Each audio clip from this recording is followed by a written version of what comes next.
Both of us have got sensible signatures, rather not the Trump-esque. I went to the US residence last week. Okay. Made me sign in a visitor's book. Okay. Yeah.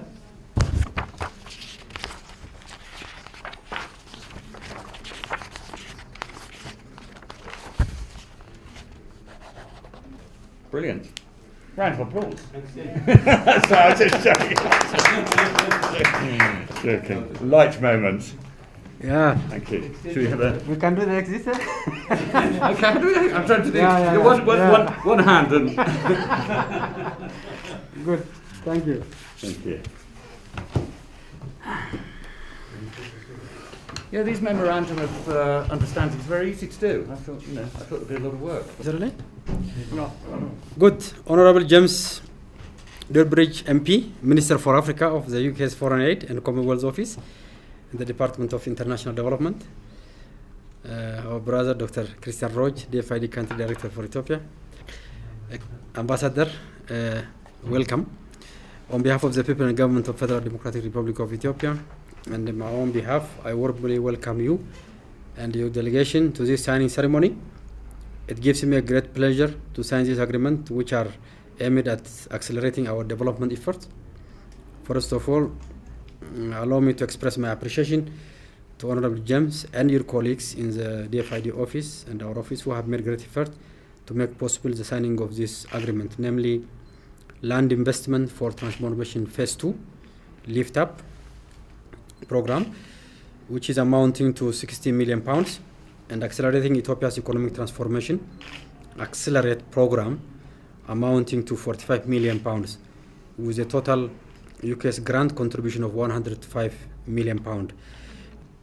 Currently, the two countries' relationship is comprehensive, anchored in mutual trust and common interest, and have over so many years, along with our development partnerships. Of our partnerships in terms of development is exemplary. In fact, we often tell a lot of bilaterals to follow UK's model. As you are well aware, Ethiopia has made impressive growth gains in the last decade. The economy has quadrupled in size, and the per capita income has significantly improved. However, the coronavirus pandemic has caused unprecedented serious challenge to Ethiopia and globally. The government of Ethiopia has responded swiftly to the pandemic by developing a very comprehensive response plan and ensuring government strong leadership in its implementation to withstand and the fight with the coronavirus and also economic shocks along with it. However, despite our best effort, cases are increasing recently, and we need a concerted effort, and also we need our development partner support on this. The response and recovery from COVID-19 requires a continued support of our development partners. I would like to use this opportunity to request the UK's government for sustained support on this regard. To focus on our today's agenda, land tenure insecurity due to lack of certification and others remains a big challenge for our economy, society and political advancement. Hence, the Ethiopian government exerts its utmost effort in its development strategy to improve land rights of smallholder farmers. The government of UK is leading partner for supporting our country in tackling land tenure insecurity of the rural area. In this context, the Lift Up program we have just signed now, with an allocation of £60 million, aims at to bring transformative, systemic and sustainable change in Ethiopia's land certification and market system in various regions of Ethiopia. The program supports the development and implementation of inclusive, transparent and fair land proclamations, policies, regulations and procedures at federal and regional levels, and covering both rural and urban areas on various parts of the country. The program is planned to achieve certification of 7 million additional parcels, improve social inclusion, also improve dispute resolution, and at least increase 15% of 1.2 million smallholder farmers' income. On the other hand, Ethiopia has significantly competitive advantages and the potential to become a dominant global manufacturing hub. Labor intensive, our labor cost is competitive, our electricity is very competitive, and we have invested a lot on the infrastructure, So these are very good ingredients to advance our manufacturing. In fact, the investment we made on industrial parks are exemplary. So the program now you are also supporting us, secondly, will help us on this. The government of Ethiopia has set up an ambitious goal to create jobs and to sustain development by putting great focus on industrialization.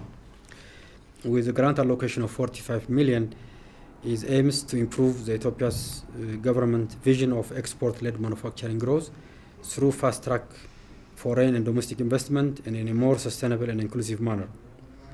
The program will build on the current government reform program to open up and attract and improve business environment and also promote domestic and international investment to create more opportunities for the private sector growth and job creation.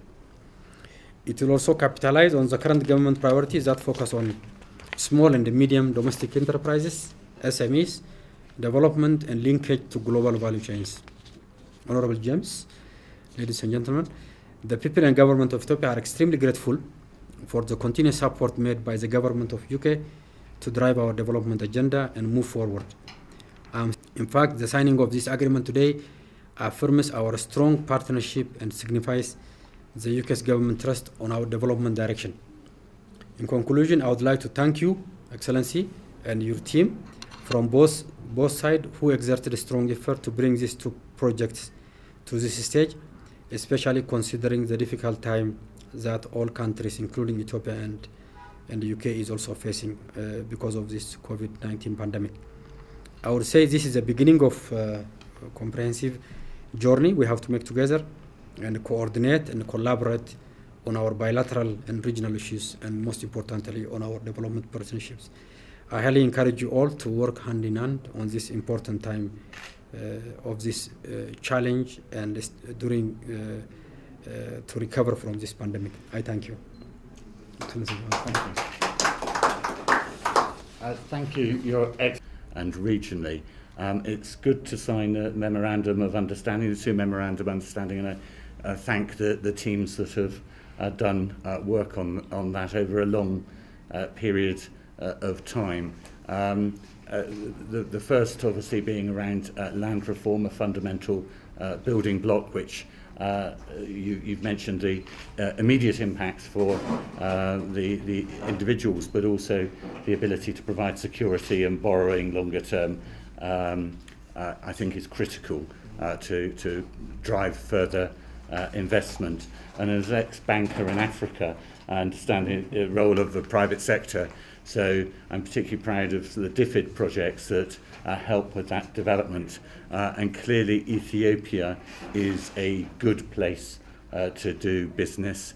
I've been very impressed with the details of the business parks, the supply of the electricity going in before the buildings, the locations of these business parks in areas that would particularly appreciate the development rather than the traditional model of building on the outskirts that has been used elsewhere. And I look forward to continuing a strong relationship between the British government and the Ethiopian government, and also personally with yourself and other ministers over the coming years. I've been very impressed with Ethiopian Airways and the African Union here, and another number of international and regional players. Addis Ababa is more than ever before well placed to take advantage of the opportunities on the continent. Obviously, we've had a few setbacks with COVID, but those setbacks will not affect a strong relationship and a commitment from the UK government as partners in development. Thank you. Thank you very much.